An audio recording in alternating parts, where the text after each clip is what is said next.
Hello and a warm welcome to Federal special program Capital Beat. Now today I'm going to talk about an important issue on which Supreme Court got the attention of the nation, and that is Supreme Court very clearly yesterday said that there will be no worship or holy bath at the well near the Shahi Jama Masjid in Sambhal in Uttar Pradesh. And Supreme Court stayed the execution of a notice which was issued by the Sambhal municipal authorities regarding the well. And it has also sought a status report in 2 weeks, even as the UP government contended that the well was situated on the government land. So here, Supreme Court tried to put a break on the communal agenda of UP Chief Minister Yogi Adityanath. And there is another issue, and there's a second issue which I want to talk about, is the fact that Supreme Court just a few days ago, that is on Thursday, had ordered a status quo on the construction of housing units under the Pradhan Mantri Awas Yojana at a disputed site in Lucknow's GMO, whose ownership is claimed by the sons of late gangster-turned-politician Mukhtar Ansari. Now, what has the Supreme Court really done? Has it put effective brakes on the Yogi government? And if you see that Yogi government hasn't been listening too much to the courts as well. So we'll try and speak on this issue. Joining me now is constitutional expert and veteran Supreme Court lawyer Sanjay Hegde. Thank you, sir, so much for joining. And my first question to you is that Supreme Court has put a stay on this Sambhal issue. And do you think that the Yogi government will really listen, given the fact that last time the Supreme Court had put a stay, but even then they tried to circumvent that order, and the Nagar Palika and the municipal corporation issued a note. So, what would you really say to this? Is it an open defiance? How would you really see it? Well, it's not an open, brazen defiance, but it is defiance nevertheless. It is obvious that the Supreme Court's order maintaining status quo in all disputed places of worship, and especially in the cases of Sambal and other places where there have been uh, suits filed in the lower courts claiming that such and such mosque was originally a temple and that Hindu worship should be allowed on it. All those have been stayed basically on the basis of the Places of Worship Act, which has frozen the status of all places of worship as they existed on 15th August 1947. So, therefore, on 15th August 1947, if it was a mosque, it continues to be a mosque. If it was a Gurdwara, it continues to be a Gurdwara. If it is a temple, it continues to be a temple.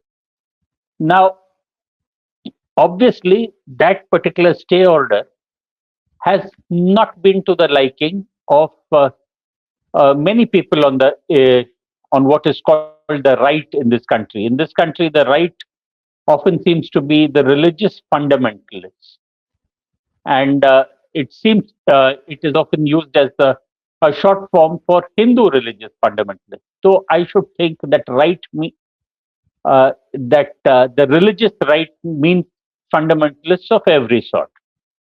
Here, uh, those who filed suits want to find some other way of circumventing the Supreme Court order. They are not satisfied with the Supreme Court order. They do not think that the Supreme Court is right or final, and therefore they've been trying to circumvent it by uh, getting somebody else. And in this case, it's the municipal corporation to say, no, no, no, no. There is a well which has been used by the mosque, but which is on government land, and that well is actually a holy structure. It possibly leads to a temple or it leads to a cave and whatnot. This is a textbook undermining the authority of the a court and its order. You see, the word undermine literally means that if Absolutely. there was a very big wall, the walls of forts. So you dug under the wall to get into the fort.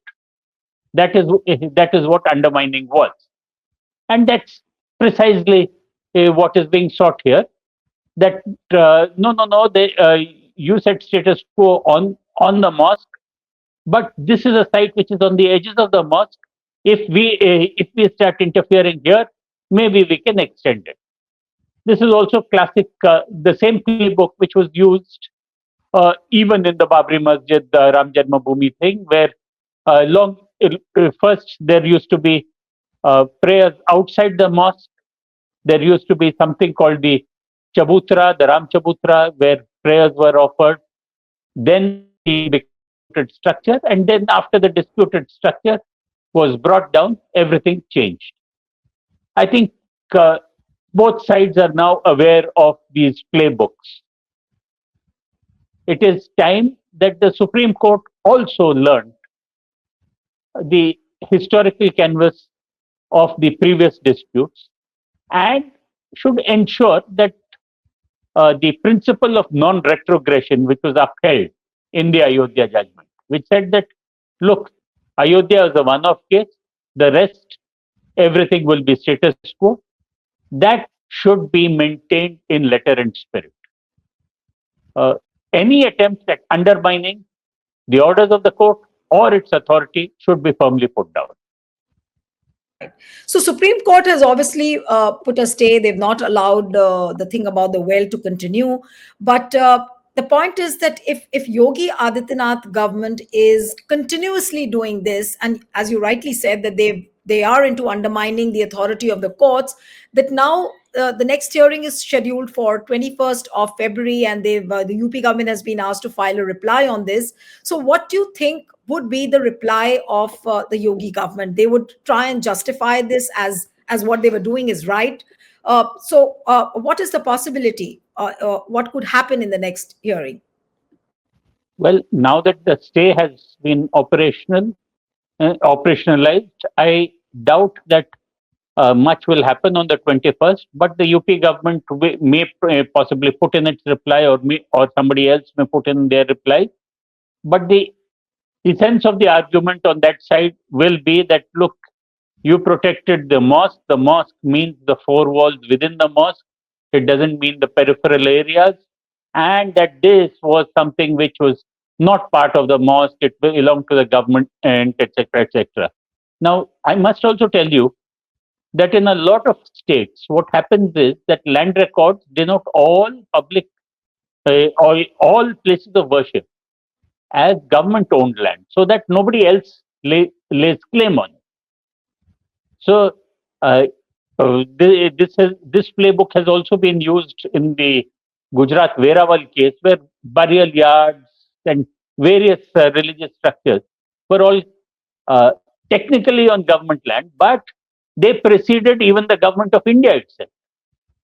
Now, the Sambhal mosque has been there for, I don't know, at least 300-400 years. There have been other mosques all over India which have been there for a very long time. To quote Mr. Mohan Bhagwat of the RSS, हर हर मस्जिद के नीचे शिवलिंग ढूंढना जरूरी है क्या? I think that tells you that even people within the government or people who influence the government are getting fed up of things. So it is quite likely that the courts will also catch on to this general atmosphere in the country, where the country has had enough of religious disputing. Nobody becomes a better Hindu by bringing down a mosque, or a better Muslim by bringing down a temple. We go back to respecting each other's religions and each other's religious practices. You need not understand it. It may not make sense to you, but because it's a religious practice of one or the other religion, you just let things continue. Yes, But we see, Nilu. we've seen how Yogi Adityanath government functions, and they believe in turning Sambhal into Ayodhya. This is what he keeps talking about. That I'll turn Sambhal into Ayodhya. Then he's talking about the Waqf land, that how it has been captured, and we'll try and reclaim all of that. And he's going on saying it. On, and this is going on endlessly. On some incident or the other, he'll keep talking like this. So why can't the courts really take cognizance of this and put an end to all of this once and for all? Well, courts don't have magic bullets, because ultimately courts are dispute solving tribunals which get activated when people resort to it and when its judgments are honored in letter and spirit by parties before it as well as the government which has to implement it. Under our constitution, all authorities, uh, civil authorities, have to come to the aid of the Supreme Court. So its judgments are final. This, its judgments are binding on all courts and authorities below. Uh, Judgments may be to somebody's liking, may not be to somebody's liking, but the law is the law. Uh, the current chief minister of Uttar Pradesh does not seem to be particularly fond of uh, courts, their judgments, or respecting them.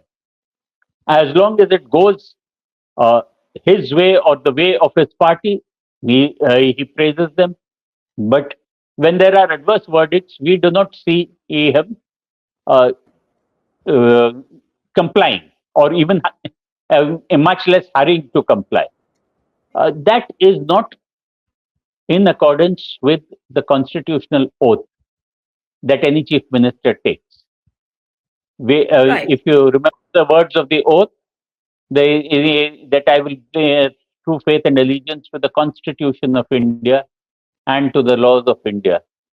And so he has to he has to work under the Constitution. The Constitution makes the courts the final authority on disputed questions, and its judgments have to be followed. But uh, sorry to say, the UP government does not seem to have a very sterling record in this matter. It, uh, I mean, long ago before Yogi Adityanath, uh, even in the 1950s, there was Justice A.N. Mullah of the Allahabad High Court who said that if there is a lawless force in India, it is the Uttar Pradesh police. It's Yeah. and things have only got worse from there. Absolutely. Uh, so, Absolutely. so every order of the court is challenged in a higher court. That is their right. But when the higher court also says the same thing, then there is no option but compliance, and there is uh, foot dragging, there is undermining before coming to outright defiance. Absolutely. Let me come to the second case where the Supreme Court has ordered a status quo on the construction under the PM Awas Yojana on Abbas Ansari's land in Lucknow. How would you really see this issue? Do you see this again as the communal card being played by Yogi Adityanath? Well, there is no doubt that that was the intention, because uh, you may have brought down somebody's house, rightly or wrongly, saying that the person was a gangster, the person was this, that, and the other. There is no punishment in law, in written law, like bringing down somebody's house. Now, the Supreme Court judgment on bulldozers has also come in, that it makes the position very clear. But you've brought down a house. Now, just because you've brought down a house doesn't mean that the underlying land automatically becomes government land, or that the property rights there are transferred to the government. It is still the law that there is a constitutional right to property. And if you want to take somebody's property, the government has to give compensation. There has been no means by which the land has been expropriated, and you just go in and build houses and create third party rights. So, if those houses had been built and been granted to allottees, now how is somebody then recover his property? So Right. that is why the Supreme Court has stated that if you want to build something on it, please acquire the property rights, then do what you want. Right. But during the argument which was happening, and on October, in fact, 21st last year, a Supreme Court had asked the High Court to take up the application for interim stay for hearing as early as possible. And when the matter came up for hearing in the Supreme Court, Kapil Sibal, who was the lawyer, he informed the bench that despite its order, the case had not been taken for hearing. And to this particular thing, what Supreme Court said was really an eye opener. In fact, and I'm sure the people in Allahabad also would agree with what Supreme Court said. And I'm going to quote that some high courts, we don't know what will happen. Allahabad High Court is one of the high courts which one should be worrisome about. I really want you to comment on this bit, because these were strong words coming from the Supreme Court on the conduct of the Allahabad High Court, the manner in which it is pursuing the cases. How would you look at it, Mr. Hegde, the kind of comment coming from the Supreme Court there? Well, it's a sad day for the Allahabad High Court, but it is not without reason that the Supreme Court said what it did. You see, the point in Allahabad uh, was that this matter was not being heard, and it was possibly not being heard because judges also could not determine whether whether their orders would actually be complied with by the Yogi government. So they often judges get to a space where they say that, look, why should we pass orders, or why should we hear matters where compliances will not be forthcoming? And it was in that context that Mr. Sambhal mentioned it to the Supreme Court, and the Supreme Court said things about one of the premier high courts in this country. It is the largest high court in this country. It was one of the oldest chartered high courts. It was a high court with a great history, where great lawyers who have come from there, including Satej Bahadur Sapru, Pandit Motilal Nehru, Ken Kadju, Shanti Bhushan, and so many others who have contributed to the making of law in India. Uh, I think that possibly the judges of the High Court uh, should cogitate on what needs to be done to revive the institution, and more particularly, not allow the executive a feeling of dominance over it.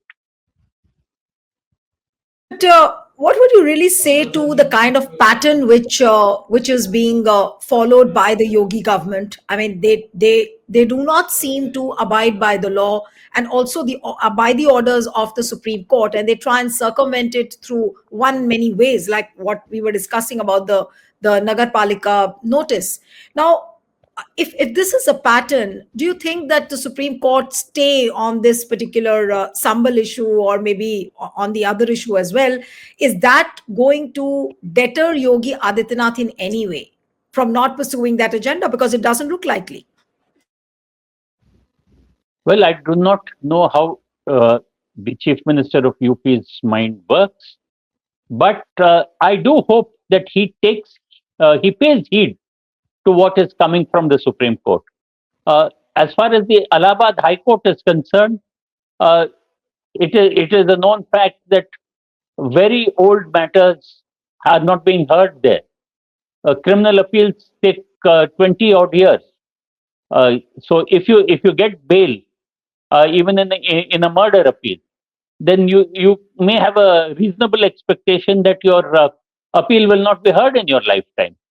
But uh, as far as the administration of the Allahabad High Court is concerned, there have been valid concerns raised by the Supreme Court, but the administration would greatly improve if there was a culture of deference to judicial verdicts and compliance with its orders.